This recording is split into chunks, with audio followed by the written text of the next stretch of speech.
Assalamualaikum warahmatullahi wabarakatuh. Good morning everyone. Sekarang waktunya kita untuk belajar bahasa Inggris lagi. Kita mulai. Jadi topik kita kali ini adalah membahas tentang modal verbs. Apa itu modal verbs? Jadi modal verbs itu adalah kata bantu yang kita gunakan untuk mengekspresikan beberapa hal. Di sini ada 5 hal, yaitu ability, kemampuan, permission, permisi, advice, saran, obligation, keharusan, possibility, kemungkinan. Jadi, modal verb itu adalah kata bantu yang kita gunakan ketika kita ingin mengekspresikan sebuah kemampuan atau meminta izin atau memberikan saran, menyatakan keharusan, dan juga menyatakan kemungkinan. Kita bahas satu-satu. Yang pertama adalah modal verb of ability.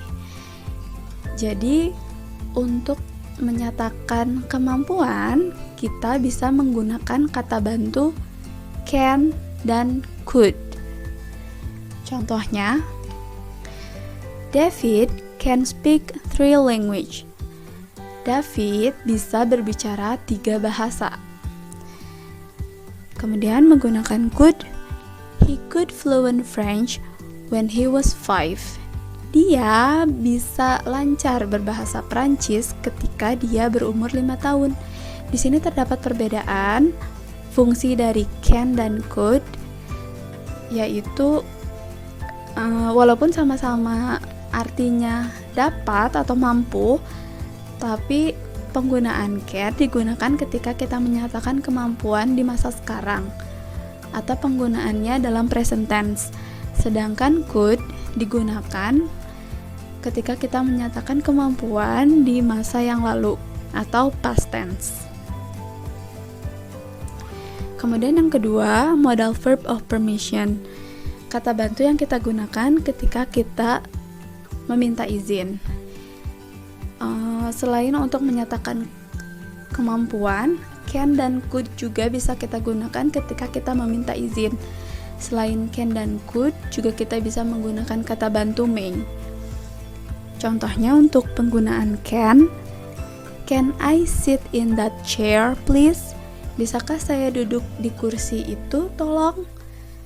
Atau penggunaan could I open the window? Bisakah saya membuka jendela? Nah, could di sini berbeda dengan penggunaan modal ability. Could di sini yaitu bukan menyatakan past tense, tapi penggunaan could di sini untuk mengekspresikan kesopanan. Jadi dengan menggunakan could kita bisa jadi terlihat lebih sopan. Nah, untuk contoh may I borrow your dictionary? Bolehkah saya meminjam kamus Anda? Seperti itu. Kemudian yang ketiga ada modal of advice.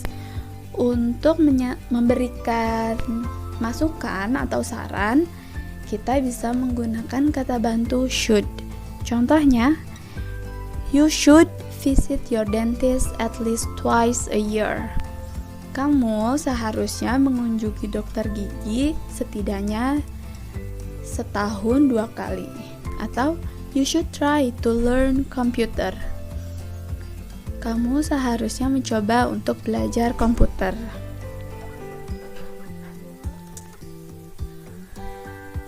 Kemudian nomor 4 ada modal verb of obligation.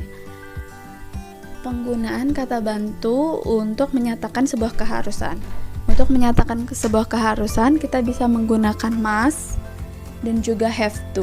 Contohnya, you must stop smoking. Kamu harus berhenti merokok. Atau bisa juga menggunakan kata bantu have to, yaitu you have to wear uniform. Kamu harus menggunakan seragam.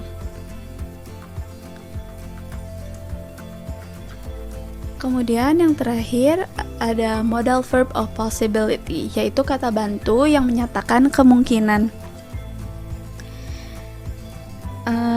Di sini kita bisa menggunakan 4 kata bantu, yaitu may atau might, can, dan could. Can dan could juga bisa digunakan untuk menyatakan kemungkinan. Contohnya yang may, he may be coming to see us tomorrow. Dia mungkin akan datang menemui kita besok. Penggunaan contoh might, it look nice but it might be very expensive. Itu terlihat bagus tapi sepertinya itu sangat mahal. Atau bisa menggunakan can, price can be high in Jakarta. Harga bisa sangat mahal di Jakarta. Atau juga bisa menggunakan could, we could go to the party this afternoon. Kita bisa pergi ke pesta sore ini. Nah itulah penggunaan beberapa kata bantu yang bisa kita gunakan. Hari ini materinya cukup sekian. That's all for today. Thank you everyone for paying attention. Assalamualaikum warahmatullahi wabarakatuh.